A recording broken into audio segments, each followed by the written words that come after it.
Frederick Barbarossa, or Frederick I, the Holy Roman Emperor from 1155 until his death in 1190. A member of the Hohenstaufen dynasty, he is one of the most famous and charismatic rulers of medieval Germany, known for his ambitious attempts to consolidate and expand imperial power in the German territories and Italy. His reign was one marked by a series of military campaigns into Italy as part of the long-standing conflict between the Guelphs and the Ghibellines, which were factions supporting the papal party and the empire respectively. His efforts to assert control over the Italian city-states often brought him into conflict with the papacy and the Lombard League, a coalition of northern Italian cities. And if you want to learn all about him, you are in the right place. Hello and welcome to the channel. If this is your first time here, then it's a great thing to meet you, and if you are returning, it's good to see you again. As always, if you would like to support the channel and help keep me going, links to the Patreon are down below, or if you want to tell YouTube that you want more people to see this video, putting a like and leaving your comments down below certainly helps push them in the right direction. Now, without further ado, I would like you to make yourself very comfortable as we begin our full biography of Frederick Barbarossa. Frederick was born in mid-December 1122 in Haguenau into a union of two of the most influential families in German history.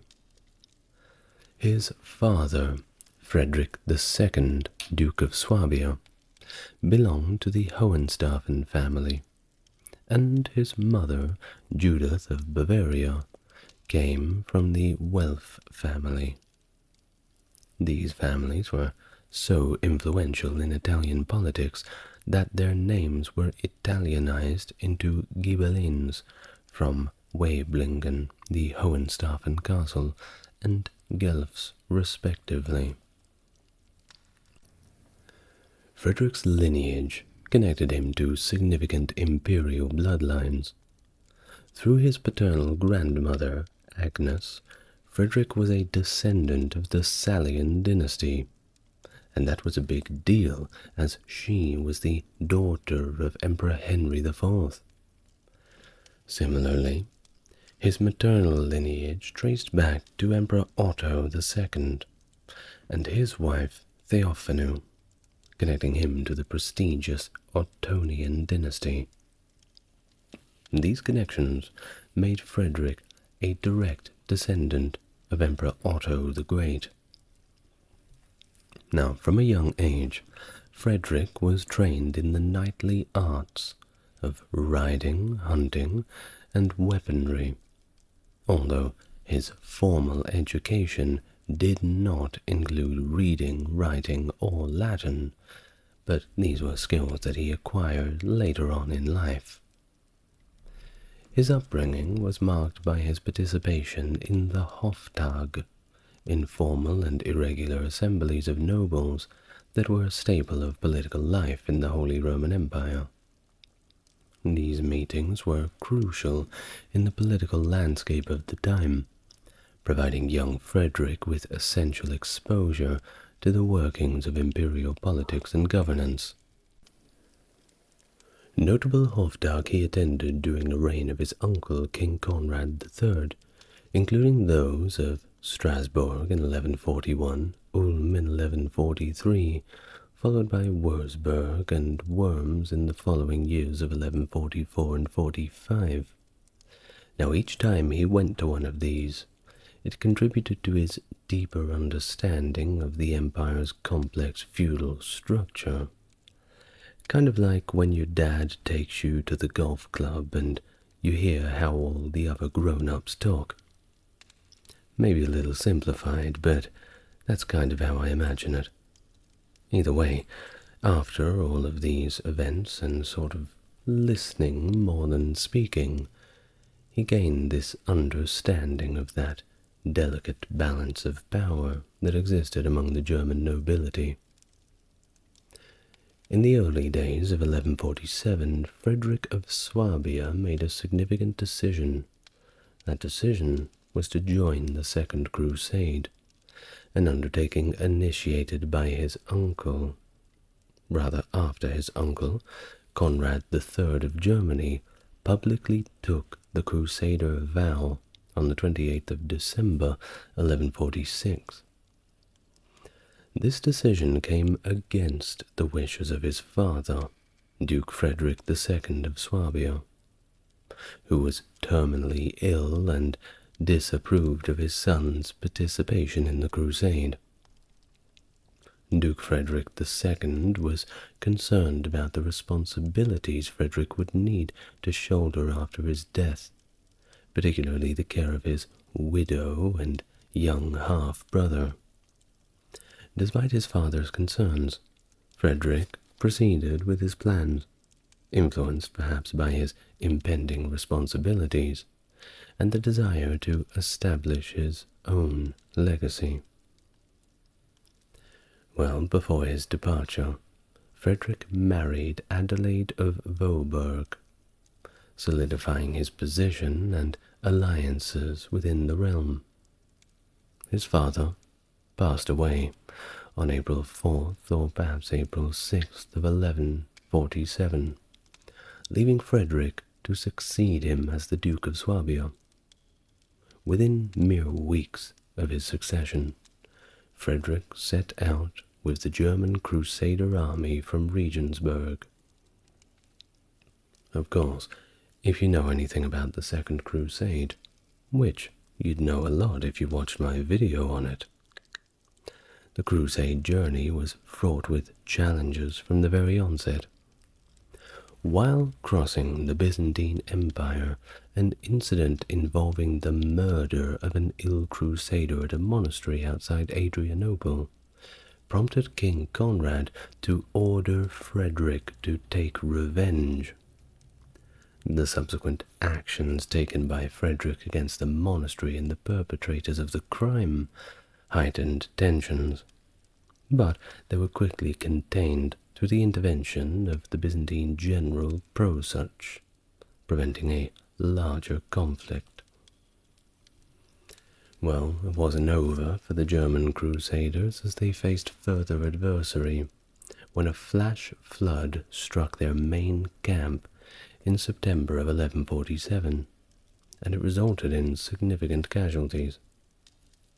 Fortunately, Frederick and Welf VI had encamped separately on a hill, sparing them from the disaster.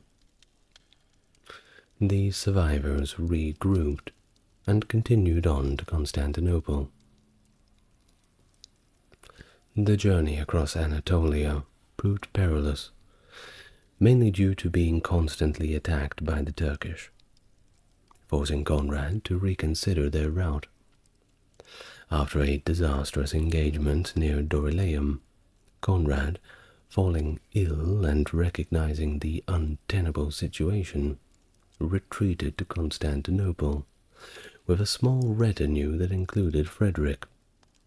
Meanwhile, Frederick was tasked with seeking assistance from King Louis VII of France, leading to a brief coordination between the French and German forces. The Crusaders eventually regrouped and departed Constantinople again in the March of 1148, and they arrived in Acre in April of the same year. Visits to Jerusalem and participation in the Council of Acre followed, where plans were made to attack Damascus, and that's a very tall order, mainly because of the very intimidating walls that Damascus had. However, the subsequent siege of Damascus ended in failure, despite Frederick's rather notable performance which was later recorded by Gilbert of Mons. Well, following the unsuccessful siege, Frederick and Conrad made their way back to Europe. In Thessaloniki, they reaffirmed a treaty with the Byzantine Emperor Manuel I Komnenos to cooperate against King Roger II of Sicily. Frederick then returned to Germany, passing through Bulgaria and Hungary, and arrived back home in April of 1149, having gained considerable experience and recognition for his efforts during the Crusade, albeit amid significant challenges and setbacks. When Conrad III of Germany was on his deathbed in February of 1152, only Frederick, his nephew, and the Prince Bishop of Bamberg were present. At this critical juncture, both witnesses later claimed that Conrad, fully lucid, passed the royal insignia to Frederick, effectively bypassing his own son, Frederick IV, Duke of Swabia, and designating his nephew as successor to the throne. How convenient. Of course, this move was seen as strategic, prioritizing the stability and continuity of leadership over dynastic succession. Now, following Conrad's death, Frederick acted swiftly to secure his position. Not Frederick IV, Frederick I. I know, it's all a little confusing. There's too many Fredericks. Well, at a gathering in Frankfurt on March the 4th, 1152, the kingdom's princely electors, recognizing both his lineage and leadership capabilities, chose him, Frederick, as the next German king. And just days later, on the 9th of March, 1152, Frederick was crowned King of the Romans at Aachen, marking the official beginning of his reign. Well, the German Empire before Frederick's accession was in quite a sorry state, significantly weakened by the investiture controversy and the ineffective reigns of Henry IV and Henry V. Since Henry V's death in 1125, the German monarchy had largely become a nominal title, without any real power behind it, as the royal authority had been continuously undermined, and the crown was passed around from person to person to prevent any single family from establishing a dynasty. Consequently, when Frederick came to the throne in 1152, the German monarchy had been lacking effective leadership for over 25 years, and the real power, if there was any of it, had been fragmented for more than 80 years. Well, one of Frederick's primary challenges from the outset was the fragmented nature of Germany itself. It wasn't just one country. It comprised of more than 1,600 individual states, at least at the time of his accession. That's a lot, by the way. Well, while a few states like Bavaria and Saxony were relatively large, many others were so small as to be nearly insignificant on a map. The titles that came with the German crown, Caesar, Augustus, and Emperor of the Romans, had become more symbolic than practical, reflecting a grandeur that the monarchy no longer possessed in reality. Well, unlike his predecessors, Frederick approached the complexities of his empire not through attempts to dismantle the feudal system, but by seeking to restore and stabilize it. He recognized that his power base was limited, mainly comprising his own personal territories of Swabia and Franconia, and his forceful personality, of course. Thus, he engaged with the German princes, not by confronting them, but by aligning with their interests, fostering mutual benefits to secure their loyalty and cooperation. He even passed every single one of them out a little piece of candy and gave them all a kiss on the cheek. I'm just joking. I'm just seeing if you're still listening. Back to the video. The backdrop of Frederick's reign was also shaped by ongoing feuds between the Welfs and the Hohenstaufens. Frederick's Welf connections through his mother initially presented an opportunity to mend this long-standing division. However, figures like Henry the Lion, the Welf Duke of Saxony, remained staunch adversaries, completely unwilling to reconcile with the Hohenstaufen monarchy. This internal discord continued to complicate Frederick's efforts to consolidate his rule and strengthen the empire. But when the going gets tough, the tough get going, don't they? Thus, his reign began under these complex and challenging circumstances, with the overarching task of navigating the treacherous waters of imperial politics, regional loyalties, and of course the overarching ambitions of the papacy and other regional powers. And of course, the papacy had to always put their 2 cents in. You know, it's kind of like when you're in school sitting down doing your work, and the teacher comes behind you and looks over your shoulders with one hand on the desk either side of you. That's kind of what the papacy was like. Anyway, in addition to these domestic policies, Frederick looked outward, engaging in international affairs that underscored the empire's role on the European stage. He intervened in the Danish Civil War, supporting Svend III against Valdemar I, which illustrated his readiness to project imperial influence beyond the German borders. He also initiated negotiations with Manuel I Comnenus, the Byzantine emperor, reflecting his interest in the political dynamics of Eastern Europe and the broader Mediterranean. Frederick's personal life and its intersection with his political maneuvers also came to fore early in his reign. He sought the annulment of his marriage to Adelaide of Vohburg, which was childless and thus politically inconvenient. Poor girl.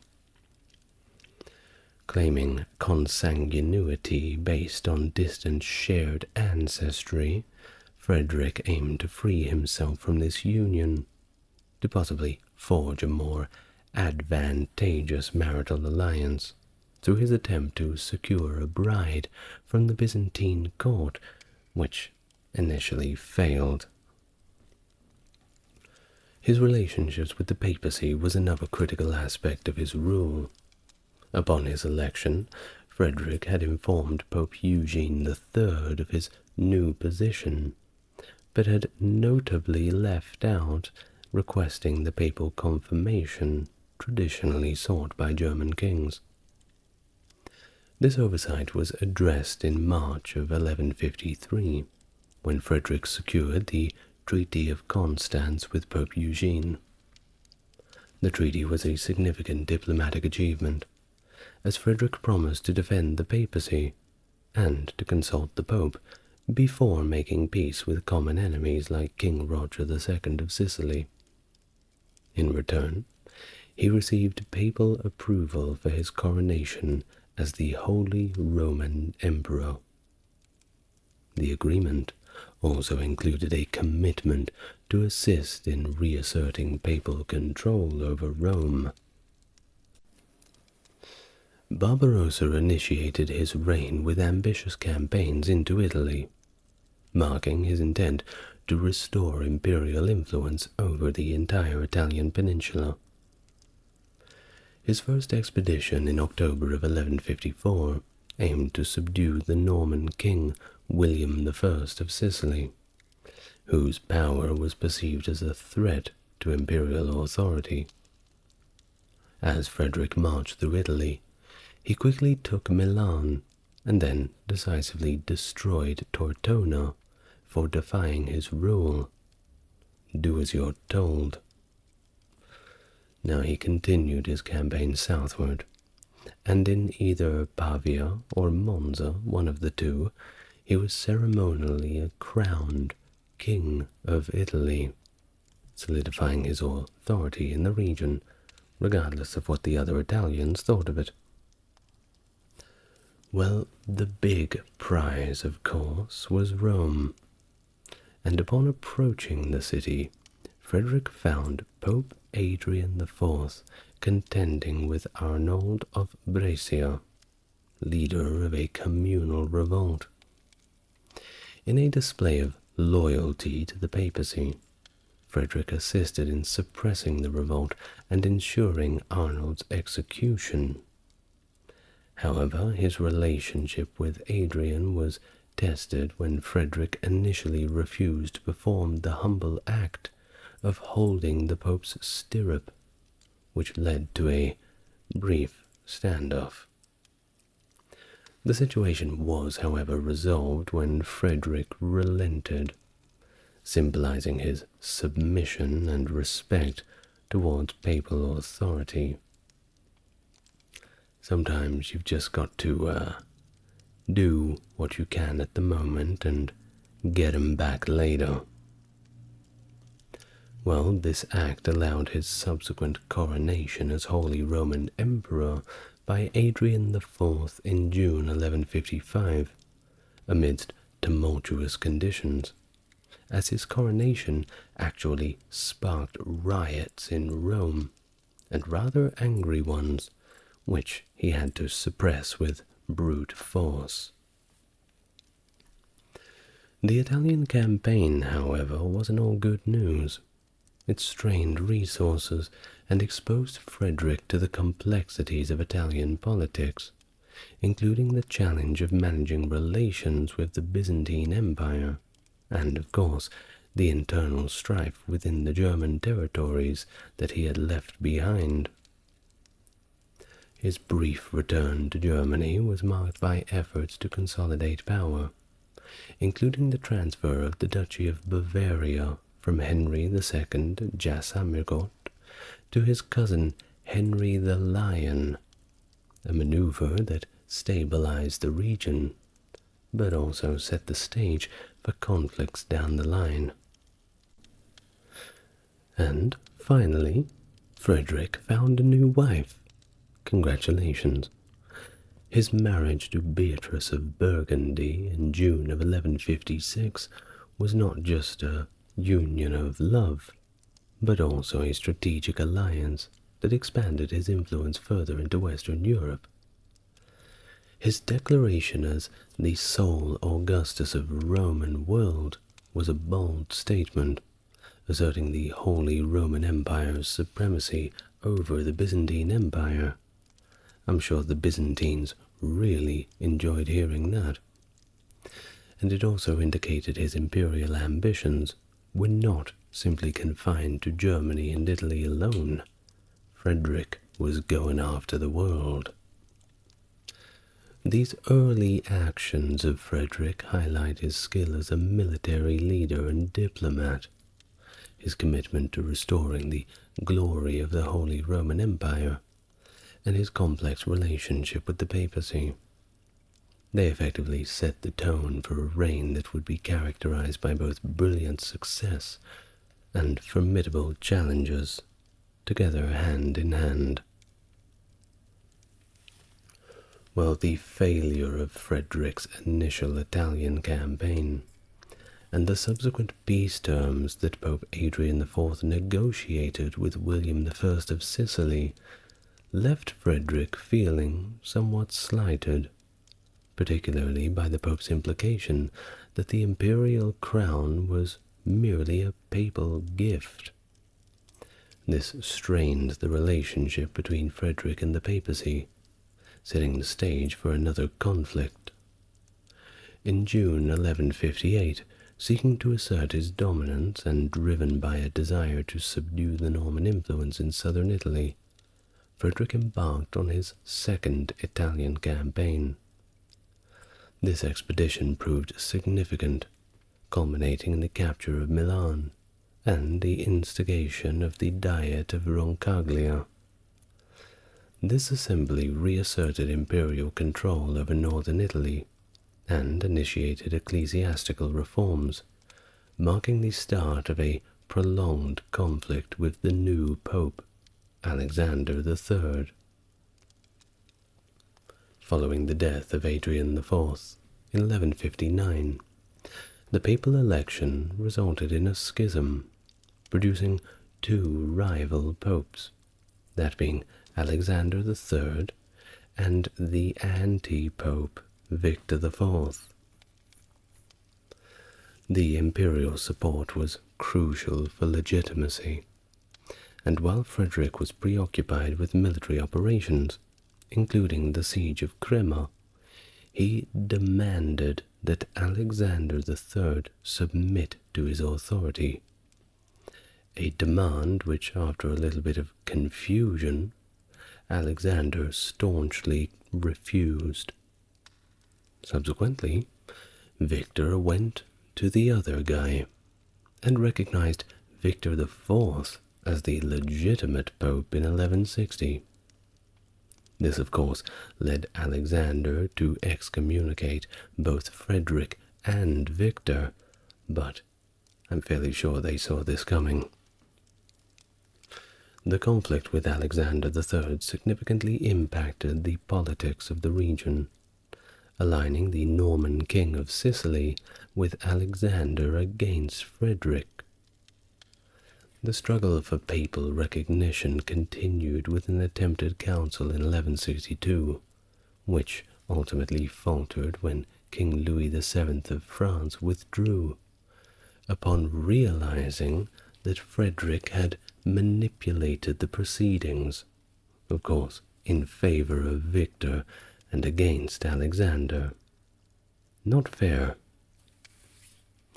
Well, amidst all the ecclesiastical disputes, Frederick faced repeated rebellions in Milan, leading to its surrender and subsequent destruction in 1162.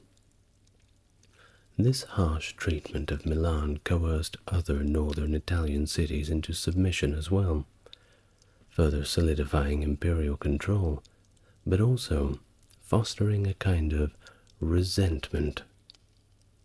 In the summer of 1162, Frederick's entry into Turin and the coronation that followed were meant to cement his status in Italy. And upon returning to Germany, Frederick managed internal disputes, notably curbing the ambitions of Henry the Lion and punishing the citizens of Mainz for their insurrection.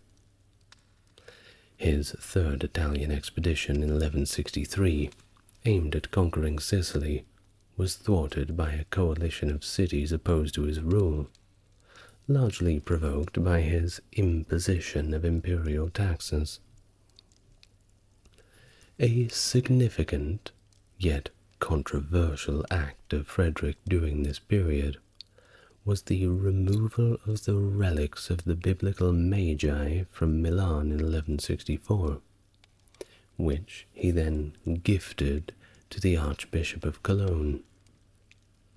Now this move not only endowed Cologne with valuable religious attraction, but also demonstrated Frederick's use of sacred symbols to bolster his political and spiritual authority.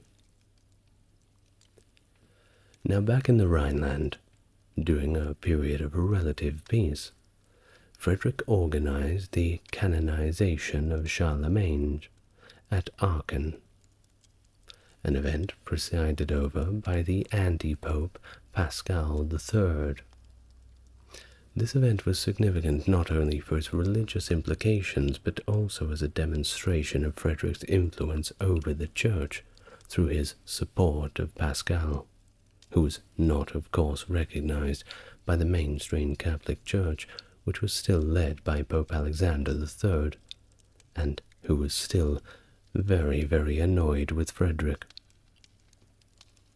By October 1166, amid concerns about a potential alliance between Alexander III and the Byzantine Emperor Manuel I, Frederick embarked on his fourth Italian campaign. This campaign was crucial for securing the position of Pascal III, and also aimed at having his wife, Beatrice, crowned as Holy Roman Empress. However, his longtime ally and powerful vassal, Henry the Lion, opted out of the campaign to focus on his own territorial disputes and expansion efforts into Slavic lands in northeastern Germany.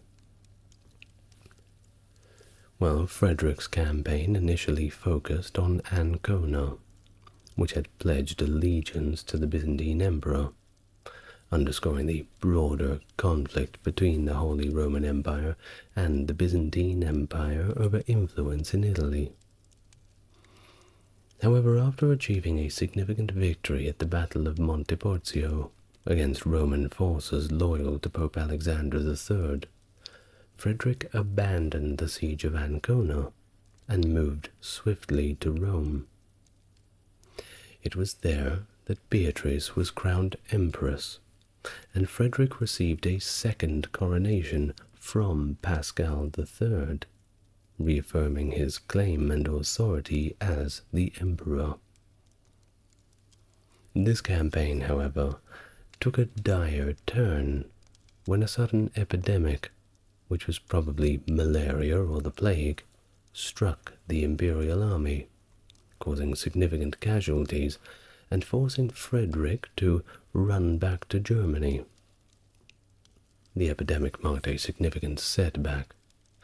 It halted his progress into Italy and forced him to shift his focus back to northern Europe, and not temporarily either, but for the next 6 years.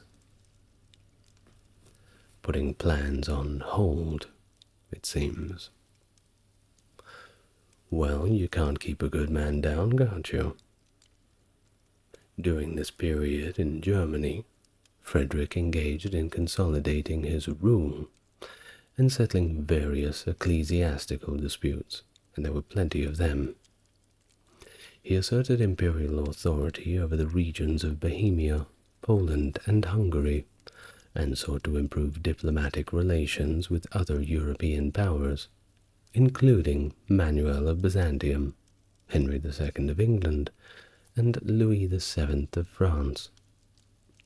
This time also saw internal reorganization within the empire, especially after the death of many Swabian counts and nobles in the 1167 epidemic, including his cousin, the young Duke of Swabia. Frederick managed to reorganize this territory, installing his younger son, Frederick V, as the new Duke of Swabia.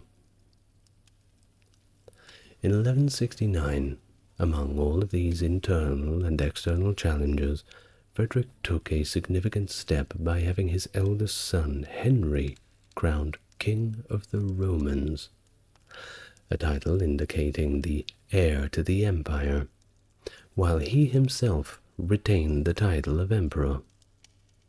The act was aimed at securing succession and stability within the empire. Well, Frederick wanted to go back to Italy, and he certainly did in 1174, and it marked a crucial juncture in his reign. Reflecting the growing power and autonomy of the northern Italian cities, which at this time had begun to really prosper through their trade.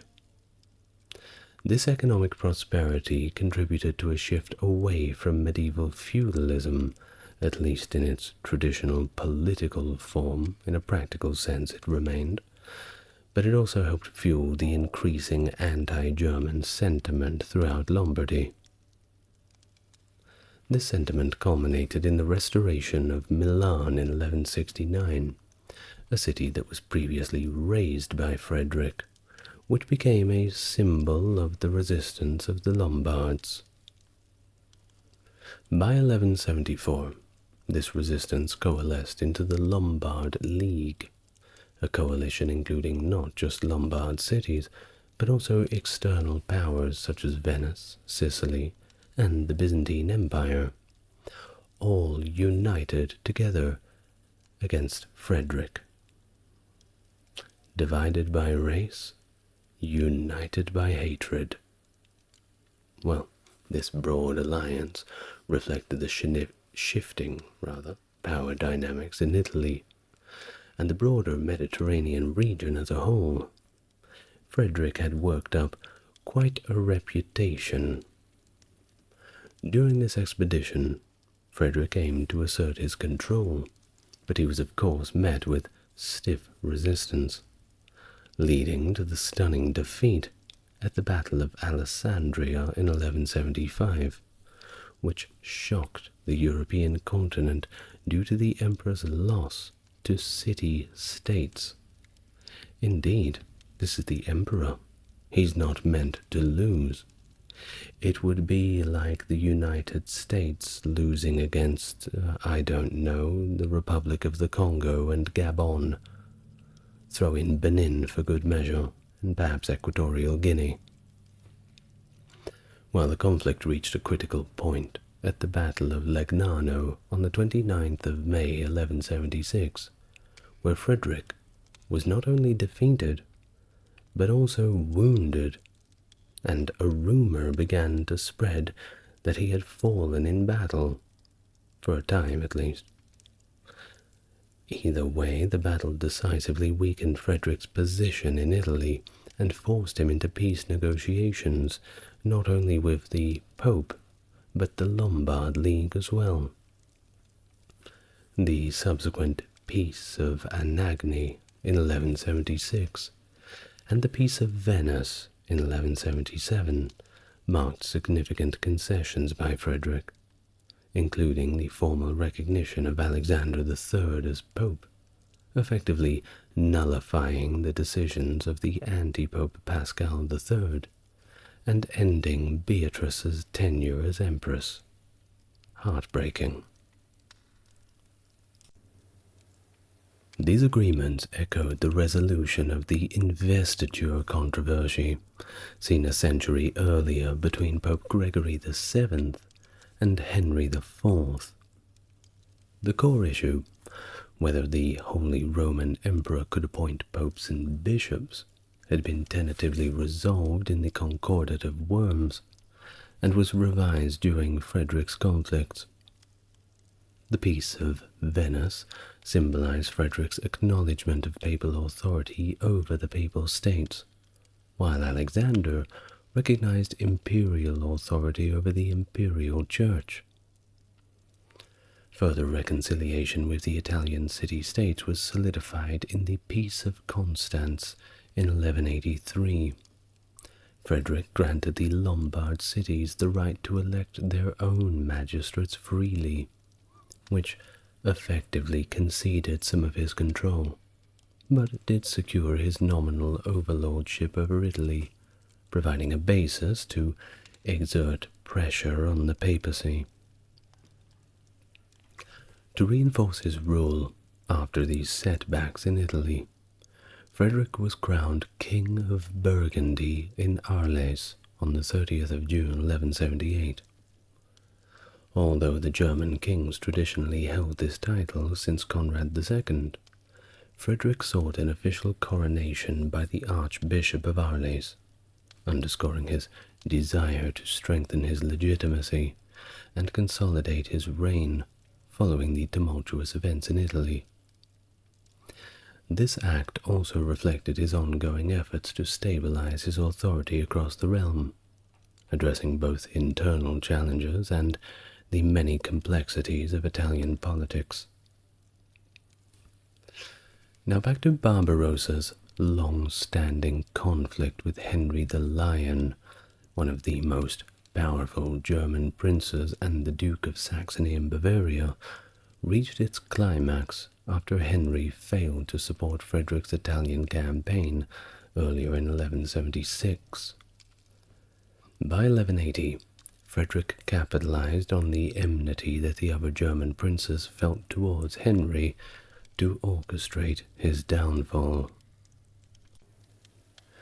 Henry was tried in absentia at a court convened by Frederick, comprising bishops and princes, where he was stripped of his lands and declared an outlaw under the assertion that imperial law superseded traditional German law.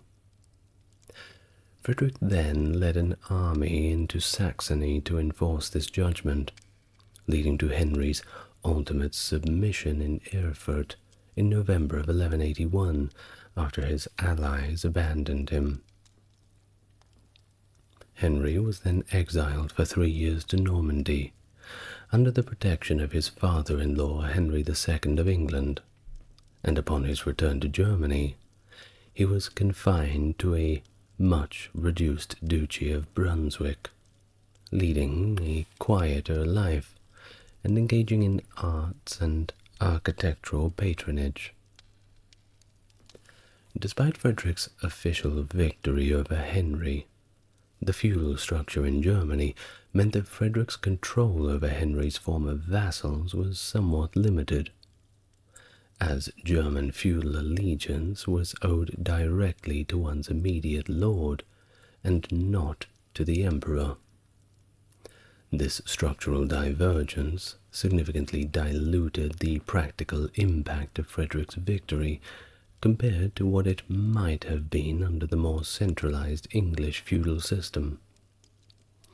The Italian campaigns and ongoing conflicts left Frederick facing a disordered situation in the new German states, with ongoing civil wars among the princes who aspired to independence, or even the crown itself.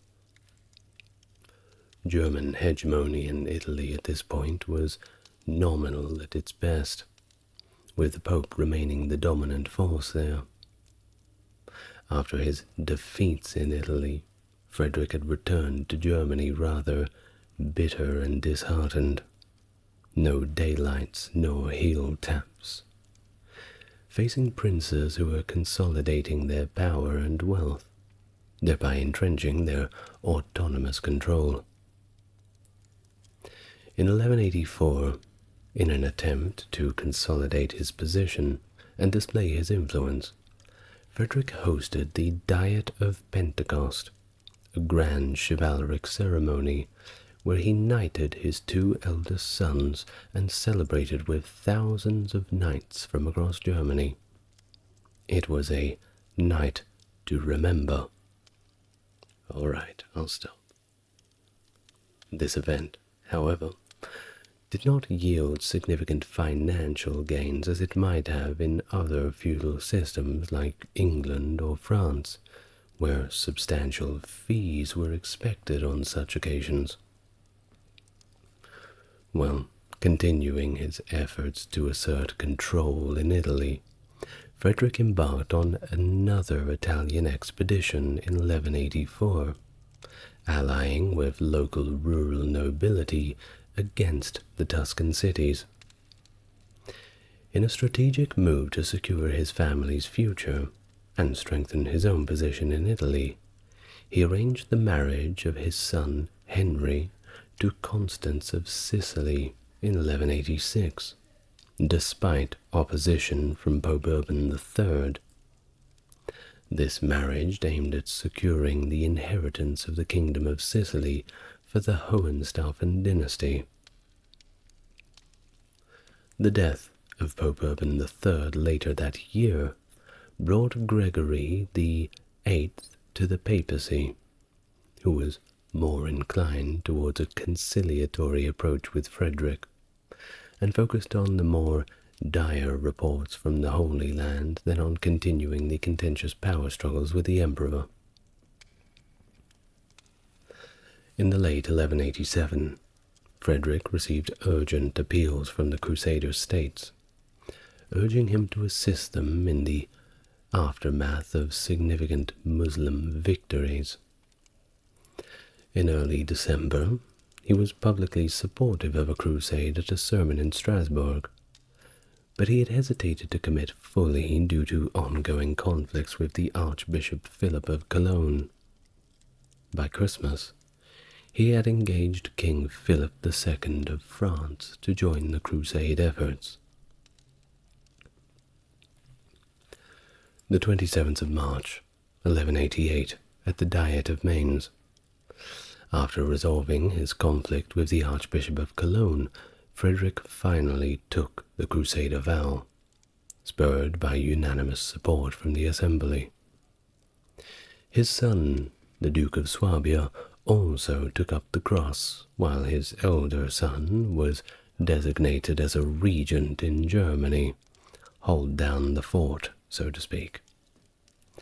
Frederick then announced a crusade against the pagans and planned an extensive preparation period before the Crusaders would assemble in Regensburg the following April.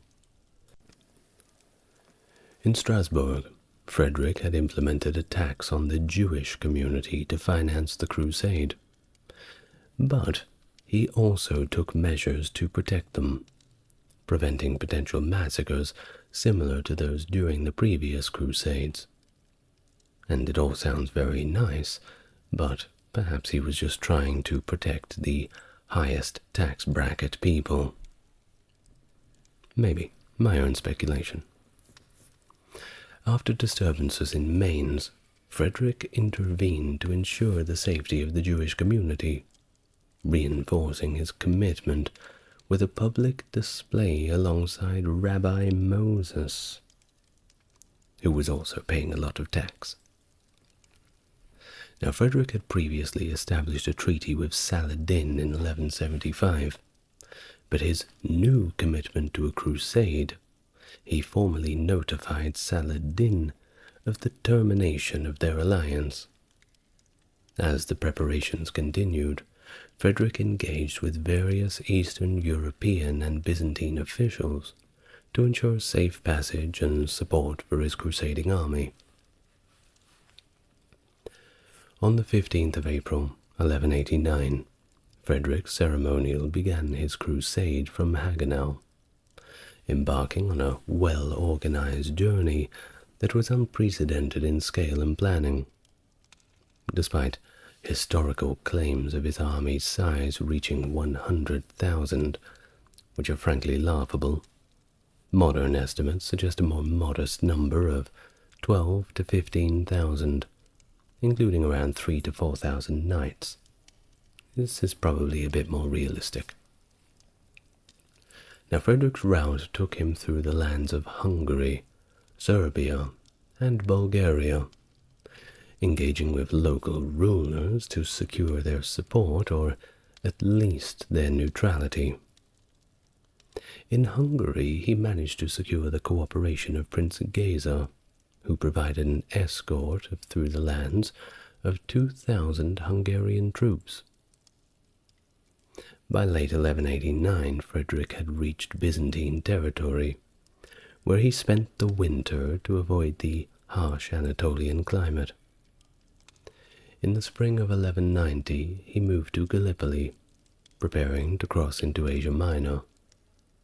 His progress through Anatolia was marked by strategic victories at Philomelium and Iconium, significantly alarming Saladin, who had to adjust his deployments in response to the advancing wave of angry Germans. While on the Third Crusade, Frederick met his end in a tragic manner near Silifke Castle by the Salef River on June 10, 1190. How did he meet his end? Well, we've got a few different accounts, and I'll quickly go through them. According to a chronicler named Ansbert, despite warnings from his advisors, Frederick chose to go for a little swim across the river. It doesn't really mention why he chose to go for a little swim, just that he did. But unfortunately for him, he was overcome by a strong current, and he drowned. Now there is another narrative that's more of an alternate version, and suggests while attempting to cross the river on his horse, he was thrown off. And of course he was wearing his heavy armor, which caused him to sink, and he drowned as a result. There is another account from a Muslim historian named Ibn al-Athir that offers a different perspective, stating that Frederick went into the river to take a bath. Despite the water being shallow, he unexpectedly drowned anyway, which Ibn al-Athir interprets as divine intervention. Another account, a letter from a churchman present with the crusading forces, detailed that after enduring the rigors of the campaign, Frederick sought relief by taking a bath in the river. Unfortunately, he drowned, described as a sorrowful event by God's inscrutable judgment of him. This account suggests exhaustion and the intense heat may have contributed to his death. And finally, the account of Jacques de Vitry, who was chronicling the Crusades and noted that Frederick's military campaign had been quite formidable, capturing several cities and causing Saladin to order the dismantlement of fortifications in anticipation of his approach. Vitry states that during a spell of intense heat, Frederick drowned while bathing in the river, an event he describes as a calamitous loss for Christendom. Well, of course, all of these have the same sort of event in common, that he drowned in a river. I would say that we can fairly easily conclude that that's how it happened. Whether or not it was divine intervention, that is a matter of opinion. Well, regardless, following Frederick's death, the morale and structure of the German crusading army was severely affected. Everyone knows it's very hard to win the battle after the general has been slain. Thousands of German soldiers abandoned the campaign and simply just began walking home. The force that remained, along with the Hungarian contingent led by Prince Geza, was further weakened by disease near Antioch, something else that the Muslim chroniclers thought was another little piece of divine intervention. Frederick's body could unfortunately not be preserved for transport back to Germany. Thus it was divided according to the medieval custom for royal burials. His flesh was buried in Antioch, his bones in Tyre, and his heart and organs in Tarsus. The leadership void left by Frederick's death complicated the Crusader state's political dynamic. The command fell immediately to his son, Frederick VI of Swabia, and the diminished forces struggled to maintain their objectives. The overall command of the Crusader forces saw increased rivalry between King Philip II of France and King Richard I of England, both of whom had arrived by sea. Ultimately, Richard signed the Treaty of Ramlo in 1192, which concluded his crusading efforts. The treaty wasn't a bad deal. It allowed Christians to visit Jerusalem as pilgrims in complete safety, although the city did remain under Muslim control. The Latin kingdom was left with only a narrow coastal strip extending from Tyre to Jaffa, And that is it for our life of Frederick Barbarossa. I hope you enjoyed it. Well, what do you think? Is he a good guy, or is he a bad guy? Of course, it's always a little bit more complicated than that, isn't it? Always the villain in someone's story, no matter who you are. Well, if you talk of villains, you must mention the heroes. And of course, the heroes of this channel are my top-tier patrons, which help keep me going.